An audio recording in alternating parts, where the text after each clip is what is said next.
Dans le Moradio, en DAB+. Émission spéciale Montreux Jazz. Rencontre avec Mathieu Jaton qui nous parle de cette édition 2026, édition particulière puisque c'est la 60e. Elle a une saveur particulière, non Mathieu Jaton? La saveur particulière, elle est non seulement qu'on fait les 60 du festival, ce qui est pas rien quand même, mais surtout aussi le retour au Centre des Congrès, après 2 ans de travaux. Un Centre des Congrès flambant neuf, on retrouve notre Stravinsky, notre lab, nos salles préférées et tous les aménagements autour du Centre des Congrès qui vont être complètement refaits et revisités parce que on n'aime pas les copies-coller. C'était tellement incroyable de faire ce déménagement. On a poussé les limites de l'agilité, de la créativité pour faire un festival de 300 000 personnes sans Centre des Congrès. C'était quand même une sacrée prouesse. Et puis mon rêve, c'était que quand on termine 2025, tout le monde nous dit mais pourquoi vous retournez au Centre des Congrès? C'était un petit peu ça parce qu'on a quand même beaucoup cette remarque, la scène du lac, pourquoi pas. Mais oui, c'est un soulagement de retourner. C'est pas qu'on veut plus la scène du lac, mais c'est quand même, c'était très compliqué les aléas de la météo. Il y avait beaucoup de risques.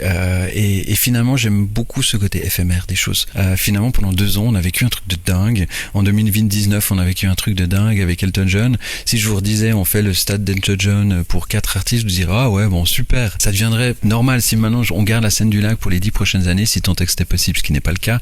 Elle deviendrait presque normale. Et quelque part, cette transformation permanente du festival, c'est ce qui m'excite le plus, je crois.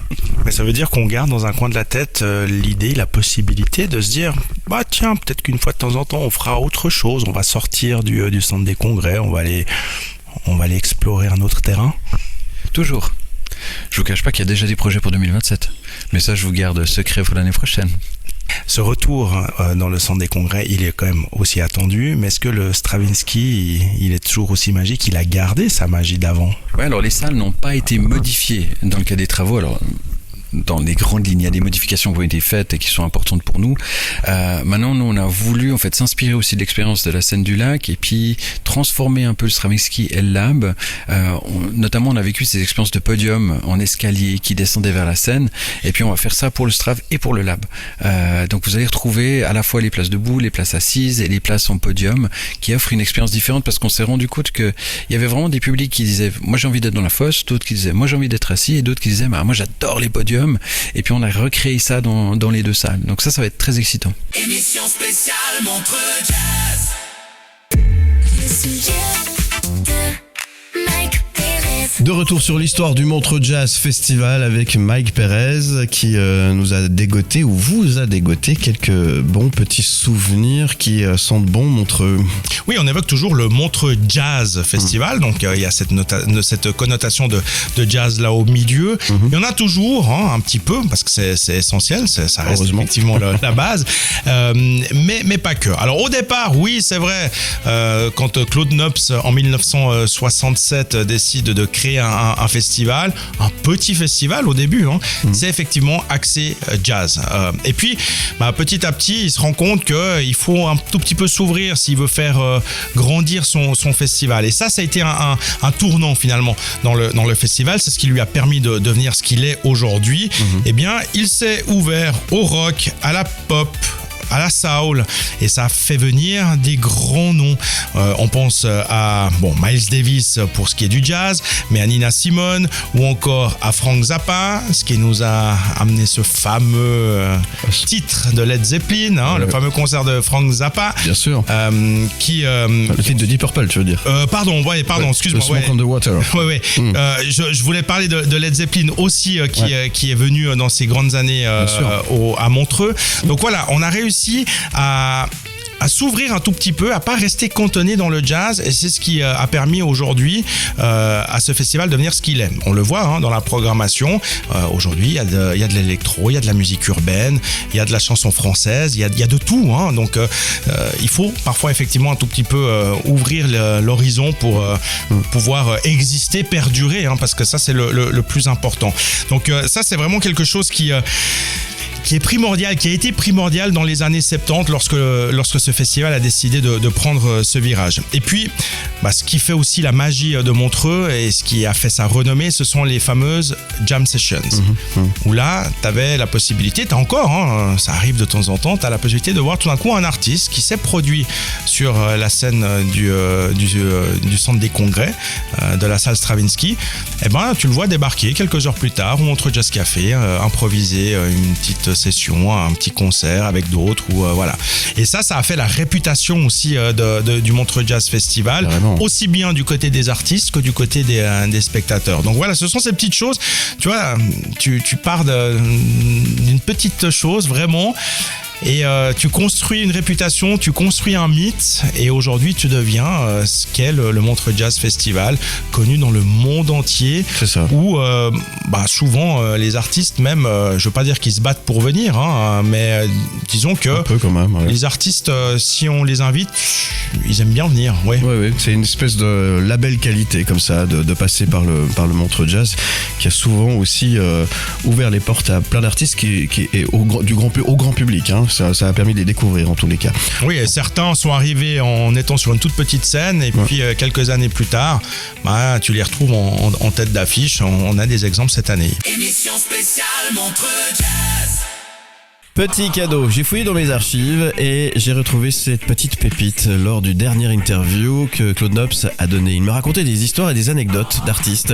Et cette histoire autour de Nile Rodgers du groupe Chic, qui n'avait pas pu rentrer dans un club mythique de New York, qui lui a inspiré cette chanson. Écoutez. J'ai eu la chance d'abord de pouvoir entrer à Studio 54 parce que c'était extrêmement compliqué, à moins d'être Andy Warhol ou Mick Jagger, ou d'être sur une liste vraiment spéciale. D'ailleurs, le brave Nile Rodgers, quand il a voulu aller au Studio 54, il avait déjà fait tous ses hits. Alors on lui a dit, tu vas à l'entrée des artistes, puis tu dis que tu es sur la liste de Grace Jones. Il arrive là-bas avec son copain, qui était son coproducteur. Ils se sont fait injecter. Ils sont rentrés à l'hôtel, ils étaient furieux, et ils ont écrit un morceau qui s'appelait Fuck You. Et en fait, c'est devenu Freak Out. Mais ils étaient dans ce Fuck You! Et après, c'est devenu Freak Out. Émission spéciale Montreux Jazz. Avec Mathieu Jaton, directeur du festival. Ce chiffre 60, est-ce qu'il a une saveur particulière, Mathieu Jaton ? Tellement les jubilés. Pour être honnête, parce que je crois les festivals n'aiment pas trop, parce que ça crée une sorte de fantasme et surtout à Montreux un peu que en fait c'est 60 ans, donc c'est tout est possible. Le business il fonctionne pas comme ça. Je veux dire, à un moment l'artiste il tourne pas. T'as des exceptions, oui. C'est pour ça que ça a une valeur qui est dingue ce type de concert, parce que aujourd'hui, alors c'était pas le cas il y a 30 ans, parce qu'il faut pas oublier qu'il y a 30 ans, quand Claude était encore là, il y a beaucoup de pensées pour lui ces derniers temps. Les artistes tournaient pas pour faire de l'argent. En fait, ils tournaient pour promouvoir un album. Donc des fois il se passait 3, 4, 5 ans sans qu'ils soient sur scène. Donc quand tu les voyais revenir, c'était waouh, putain. Là, maintenant t'as des artistes qui sont obligés de tourner tout le temps, donc la rareté est de plus en plus faible. Donc c'est pour ça que l'exclusivité a une importance.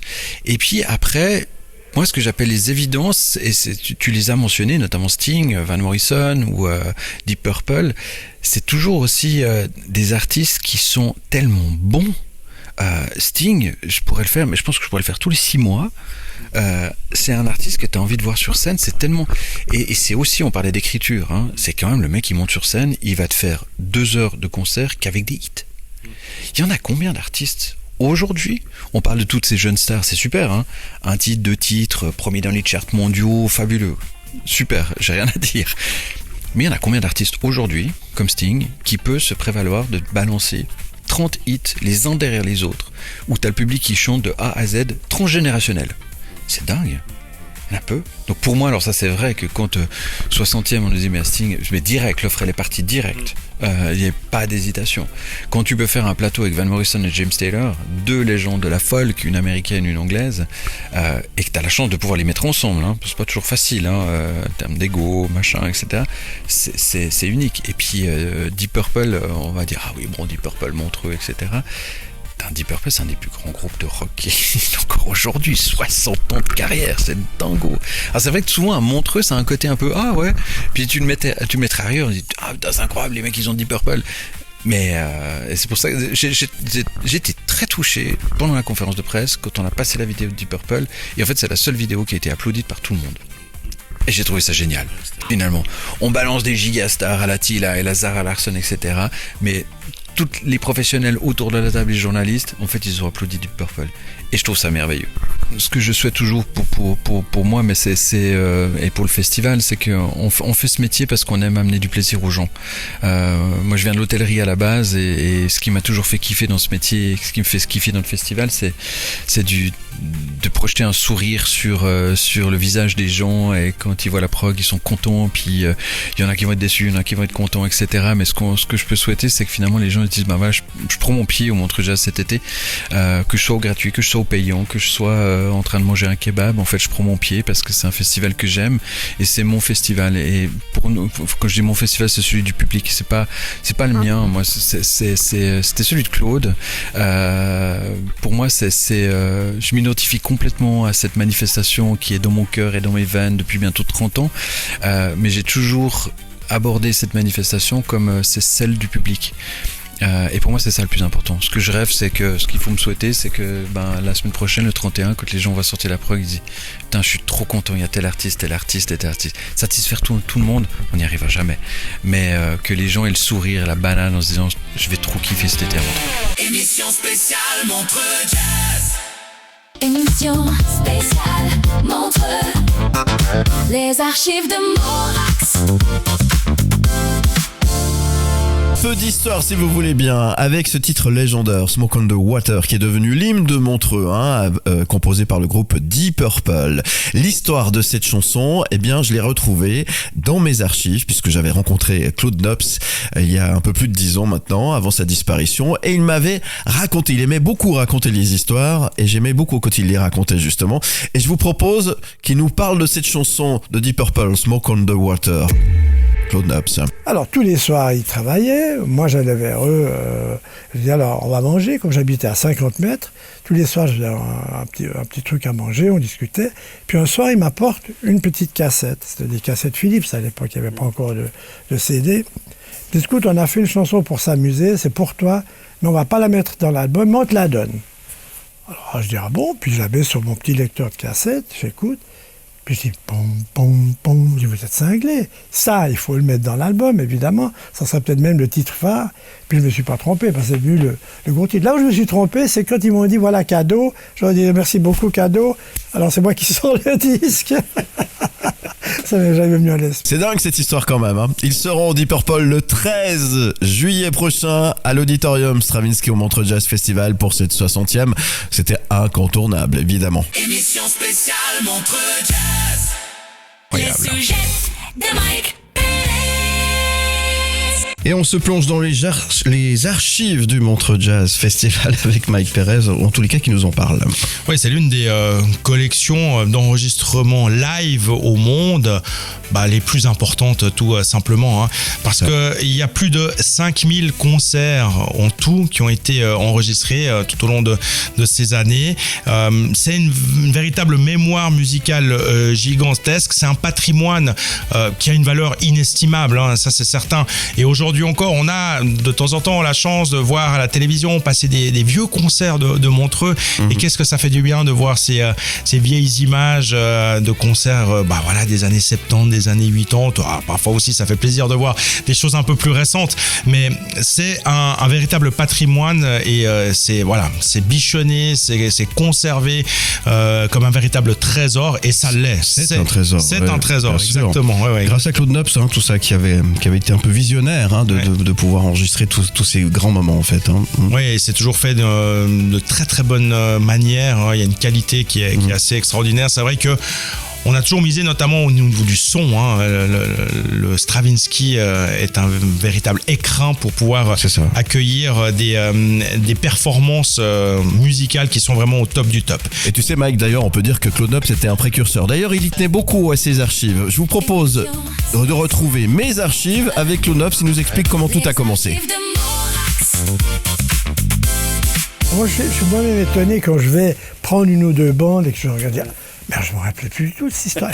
Et puis cette jam session, là, tout d'un coup, Wynton Marsalis s'est dit, je ne m'en rappelais plus. Et il y a tellement de choses qui se sont faites puisqu'on a enregistré tout de manière brute, c'est-à-dire qu'on n'a rien coupé, on n'a pas fait d'editing des bandes. Donc, on a même le début, il commence à poser des câbles, à faire testing avec les micros. Et puis à la fin, comme on n'avait jamais eu de syndicat ou d'heures de police, on finissait des fois à 4 ou 5 heures du matin, et les caméramans étaient toujours là, et les techniciens du tour étaient toujours à leur table de mixage. Donc, on a un matériel qui est unique au monde. D'ailleurs, c'est la plus grande base de données audiovisuelle au monde, et l'UNESCO s'est pas trompé. Émission spéciale Montreux Jazz. C'est chouette, hein, ces archives. Hein. Ça prend tout son sens, hein, comme ça. Hein. Bon, allez, on continue de parler chiffres avec la chronique de Mike Perez. Les sujets de Mike Perez.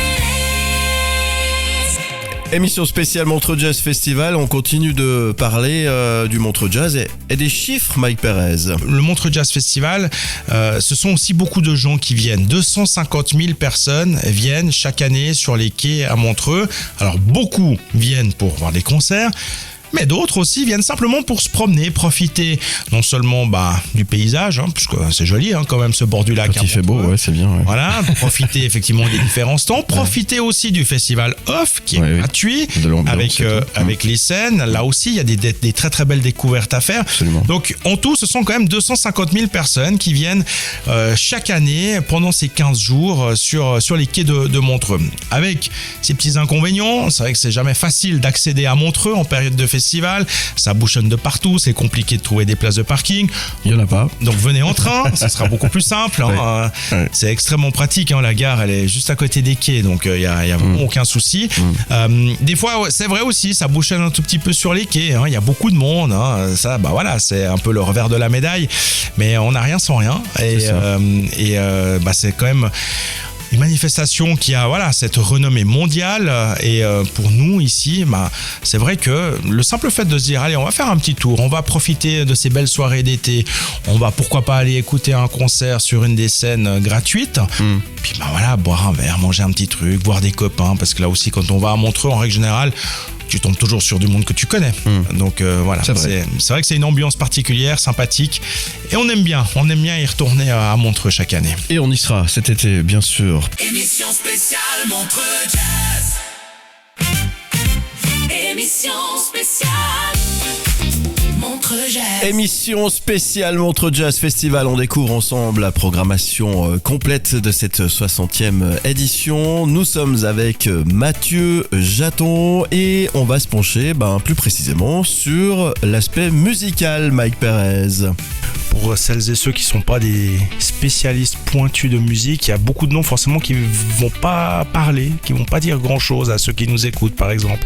Et ça, c'est la difficulté, c'est quand même de proposer une programmation qui est pointue, qui est spécialisée, mais faut pas oublier que derrière, faut vendre des billets, donc faut faire venir les gens, faut trouver le bon équilibre. Ouais, je suis pas complètement d'accord avec ce que tu dis, parce que là, tu le prends d'un spectre un peu généraliste. C'est-à-dire que pour nous, ce qui est important, c'est d'une programmation, c'est qu'elle correspond à un public précis. Donc il y a des noms qui, pour certaines personnes, disent je connais pas, et il y en a d'autres qui veulent dire waouh, c'est juste incroyable.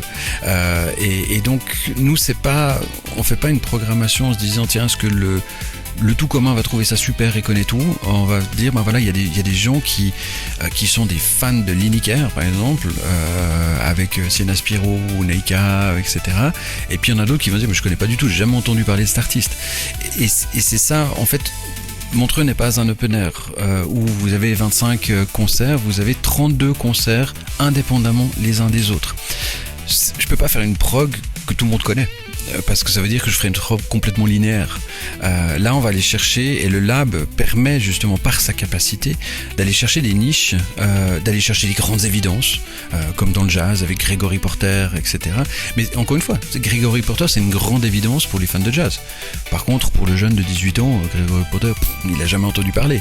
Le jeune de 18 ans, il va voir en fait la soirée rap française avec Rainbow, Makala, Bécard, il va dire waouh, putain, c'est trop ma soirée. Et pour nous, c'est ça qui est important. C'est que faut pas oublier que c'est 32 soirées différentes les unes des autres. Et le lab, je pense qu'il est encore plus représentatif de ce qu'on voulait faire, c'est-à-dire que on mélange tous les styles, on mélange il y a plus de barrières de style, il y a plus de stéréotypes. C'est ça qui est chiant dans le monde de la musique aujourd'hui, c'est qu'on met sur les algorithmes, excusez-moi le mot chiant, mais sur les algorithmes Spotify et compagnie, c'est qu'à un moment t'écoutes 3 trucs comme ça, on te sert que des trucs comme ça. Non, en plus la jeune génération d'aujourd'hui, ils écoutent tout. Ils écoutent quand tu penses, là on a parlé de Deep Purple sur le Stravinsky, c'est la dernière fois qu'on a fait Deep Purple, il y a 50% des acheteurs de billets qui avaient moins de 30 ans. Pourquoi ? Parce qu'aujourd'hui ils écoutent ce rock là comme étant un truc cool. Et nous c'est ça qu'on livre aussi, c'est que j'ai pas envie de stéréotyper les gens dans une case. Toi t'es jeune, t'écoutes du hip-hop, toi t'es vieux, t'écoutes du jazz. Non, pas du tout. Et c'est ça qu'on essaye de représenter en fait, ce qu'on essaye de produire avec notre programmation. Et puis il faut aussi avoir un peu de curiosité, il faut se prendre des bonnes claques aussi pour les choses qu'on connaît pas forcément. Et c'est vrai qu'ici à Montreux, c'est l'opportunité de pouvoir découvrir des artistes qu'on connaît peut-être un peu moins, et grâce à ce que tu viens d'expliquer, bah justement ça permet d'ouvrir ses chakras en quelque sorte. Oui, il y a une notion de curation qui est importante, il y a une question de timing, et ce timing on le voit souvent, je prends toujours cet exemple parce que c'est le plus éloquent. La première fois qu'on a fait Ed Sheeran, que j'ai annoncé à la conférence Ed Sheeran en conférence de presse devant Chris Cornell, tout le monde m'a dit c'est qui ce rouquin qui gratte tout seul sur sa gratte. Donc ça montre en fait que, et 20 ans plus tard on dit putain, vous avez Ed Sheeran en 2012, machin, etc. C'est aussi ce timing. Enfin, Dua Lipa, Muse, Kendrick Lamar, Ray. La première fois qu'on a fait Ray, personne ne connaissait Ray sur la scène du lac. Elle jouerait pour Janelle Monáe. Aujourd'hui, c'est la superstar. Et ça, c'est montreux. C'est-à-dire que nous, en fait, on a un modèle. Vous avez des grands open air, ils peuvent pas faire ça parce qu'ils doivent prendre l'artiste qui était le sommet, parce qu'ils doivent remplir 20 000, 30 000, 40 000 personnes. Donc la notion de curation elle est plus compliquée parce qu'en fait, tu dois prendre une grosse star au moment où tout le monde la connaît. C'est pour ça que je rebondis sur ta question, pour pouvoir faire que tous ces gens qui connaissent vendent les 40 000 billets, ou 50 000, ou 100 000, etc. À Montreux, on peut se permettre justement d'avoir un artiste, et là je donnais juste l'exemple de Sienna Spiro. Sienna Spiro, l'année passée, elle était au Spotlight à Villars, au théâtre du Villars Palace, devant 200 personnes. Personne n'avait jamais entendu Sienna Spiro. L'année prochaine, elle fait une tournée d'arena. Et aujourd'hui, là, vous avez en fait la chance de l'avoir dans le lab pour 2000 personnes. Et donc, cette notion de timing, elle a beaucoup changé avec les années. Faut pas oublier qu'il y a 20 ans, notre goût était drivé par les maisons de disques. Donc en fait c'est les maisons de disques qui te disaient ce que tu allais écouter ou pas, parce que en fait c'est eux qui sortaient les albums, et puis donc on consommait ce qu'on nous donnait à manger quelque part. Aujourd'hui en fait les réseaux sociaux et les plateformes font que tu as des millions et des millions de titres. Toi tu peux adorer un truc qui fait peut-être 3 vues, et puis tu vas pas connaître un truc qui fait 2 milliards de vues. Et c'est le cas d'ailleurs, on voit dans cette prog, quand j'ai parlé d'une Zara Larsson, une Pink Panthers, il y a quelques personnes qui disent c'est qui Pink Panthers? Elle a 3 titres qui ont dépassé les 2 milliards. C'est monstrueux. Mais il y a une génération qui la connaît pas, et il y a une autre génération qui va dire mais waouh, c'est dingo. Et ça c'est fou dans le milieu dans lequel on vit. Et des fois t'es dans le bon timing, des fois t'es pas dans le bon timing. Après il y a des évidences. Les évidences, et c'est ce qui est dingue, c'est quand même de voir que les évidences, c'est des artistes qui datent des années 70. C'est Deep Purple, c'est Sting, c'est Nick Cave, c'est Van Morrison, c'est James Taylor. Là, ça met tout le monde d'accord. Là, tout le monde dit « Oh, c'est super !» Aujourd'hui, est-ce qu'on a le temps de construire une évidence ? À part quelques exceptions que j'ai citées, Ed Sheeran, Dua Lipa, etc. Et encore, ça va durer combien de temps ? Ces stars dont on parle, les Sting, à l'époque, faut pas oublier qu'ils avaient le temps. C'était signé par une maison de disques. Alors il y a le talent, d'abord. Signé par une maison de disques, mais après ils avaient 3 ans où ils pouvaient composer un album, mettre en studio, etc. Aujourd'hui, vous avez des artistes. Prends un exemple, Rag & Bone sort son premier album, brillant. Derrière, il est pressé comme un citron. Deuxième album, moins bien. Oh, on dit ouais, c'est plus la même chose. On passe presque à autre chose. On le remplace par Teddy Swims. Ok, 2 titres. D'accord, un album, super, très bien. C'est quoi la suite ? Occasion de saluer le travail des programmateurs, parce que c'est un gros travail tout ça. Alors il faut du flair, il faut une bonne oreille évidemment. Et puis il y a une partie un peu de, j'ai envie de dire un peu de chance aussi, un facteur chance qui rentre en ligne de compte. Ouais, alors il y a beaucoup de flair, et là c'est vraiment le talent de David et Rémi qui sentent en fait des tendances. Après il y a cette hype qui peut venir, des fois à un moment tu la vois pas venir, ou qui va beaucoup plus vite que prévu. C'est par exemple le cas de Pink Panthers et Zara Larsson. Zara Larsson, ça fait quand même 10 ans qu'elle est sur la route, qu'on l'observe, que machin, etc. Et d'un coup, bam, collab avec Pink Panthers. Elle part aux Grammys, elle fait un show Grammys, elle est nominée et là, tac. Mais là, de nouveau, c'était pour les deux, c'était en l'espace de quelques mois, l'explosion. Et tout d'un coup, vous avez une artiste comme Zara Larsson où il y a peut-être l'année passée, la majorité des gens n'avaient pas entendu parler et qui aujourd'hui headline tous les plus grands festivals d'Europe. C'est fou, hein. Émission spéciale Montreux Jazz. Émission spéciale Montreux Jazz. Émission spéciale Montreux Jazz Festival qui fête cette année sa 60e édition. Rencontre avec Mathieu Jaton que nous avons interviewé avec Mike Perez. Et puis on revient un peu sur la programmation également de Stravinsky. Retour aux sources avec une soirée d'ouverture exceptionnelle. Elle vient pour la 3e fois consécutive au Montreux Jazz Festival. Et ça c'est assez rare, Mathieu Jaton. Ouais, vraiment, ça c'est la 3e fois, on parle de Ray évidemment, donc 2024, elle ouvre pour Janelle Monáe, personne ne la connaît, elle fout une claque monstrueuse à tout le monde, à tel point que ça met peut-être même Janelle Monáe en retrait. On prend le parti de la réinviter en 2025, 7 fois en headliner, parce que son parcours est dingue. Et puis 2026, on se dit soirée d'ouverture, on a créé un truc tellement fort avec elle. Pour être honnête, elle est presque inaccessible pour nous aujourd'hui, tellement elle est haut dans les charts, dans les rankings, des grands festivals, etc. Puis on se dit, bon, on y va quand même, on propose en fait soirée d'ouverture, création, projet spécial, etc. Et évidemment, avec l'historique qu'on a créé avec elle, ça marche. Elle va inviter des guests, elle va transformer la salle, elle va, enfin, voilà, tout ce qu'on adore. J'ai dit un peu à l'exemple de ce qu'avait fait Woodkid au 50e où il avait complètement modifié la salle. Là, c'est Ray qui le fait, c'est la nouvelle génération. Et pour moi, c'est encore un plus grand symbole, c'est-à-dire que Ray, au-delà de devenir presque l'égérie du Montreux Jazz Festival aujourd'hui, comme l'ont été certains autres, et j'ai pas peur du mot parce que elle représente dans la musique quelque chose qui est très proche de notre ADN. C'est une artiste qui a des fondamentaux de jazz, de soul, afro-américain, même si elle est à la base plutôt anglaise et suisse, je rappelle, qu'elle est inter-suisse. Mais elle a une culture musicale qui est assez dingue. Elle a évidemment une technicité vocale et d'écriture. Là, ça fait quand même 6 fois qu'elle nous sort un titre qui est dingue. Donc, il n'y a pas de miracle dans le business. J'ai parlé d'Ed Sheeran tout à l'heure. Ed Sheeran, je dis à chaque fois qu'il te sort un truc, c'est un hit. Tu fais ce que tu veux, tu peux être le plus grand artiste, tu peux faire le plus grand buzz sur les réseaux sociaux, tu peux avoir des milliards de vues sur TikTok. Si à la fin tu ne sors pas des chansons qui sont des bonnes chansons, ça marche pas. Et là, elle nous en sort les unes derrière les autres. Et ça veut dire quelque chose aussi. Et puis, pourquoi elle a tellement ce stempel montreux pour moi? Parce que déjà, c'est la personne. Elle est géniale, elle est souriante, elle est généreuse, elle est humble, elle est heureuse d'être là, elle se revendique aussi d'un historique de Montreux, de Nina Simone, de Aretha Franklin et tout ça, et puis elle est capable de partir dans l'hip-hop, elle est capable de partir dans le funk, elle est capable de partir même dans le blues, je veux dire, la dernière fois sur la scène est là, quand elle prend The 3D's Gone, faut y aller, faut avoir du courage pour se lancer sur une chanson comme ça, et comme elle le fait, mais la claque, tu vois, et waouh. Donc voilà, ouvrir le Stravinsky avec elle, pour moi c'était une évidence, et puis c'est pour moi un peu la pointe de l'iceberg de cette édition. Mais elle a trouvé son mari depuis ou toujours pas? On verra, je lui demanderai cet été. Quels sont les autres grands moments? Tu vas me dire qu'il n'y a que des grands moments, mais il y en a bien quelques-uns qui sortent un petit peu du lot, que tu ne manqueras surtout pas. Non, alors tu vois, à l'instar de ce que j'ai dit tout à l'heure, c'est que c'est une prog comme les progs de Montreux qui correspondent à plein de publics différents. Donc moi je vais avoir des highlights qui sont les miens, mais qui sont pas spécialement d'autres. On va dire non, moi c'est ça. Je pense à la jeune génération qui a 18 et 20 ans. Conan Gray, c'est le truc de malade. Et puis quand on leur parle de Deep Purple, ils vont dire c'est quoi ce truc?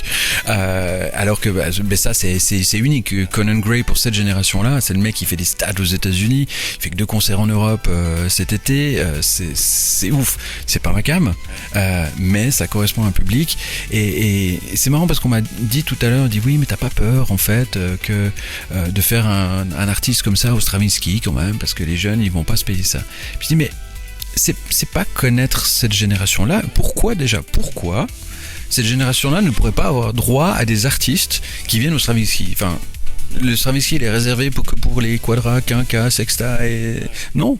Je veux dire, les jeunes ont aussi droit à ça. Mais oui, mais le prix, etc.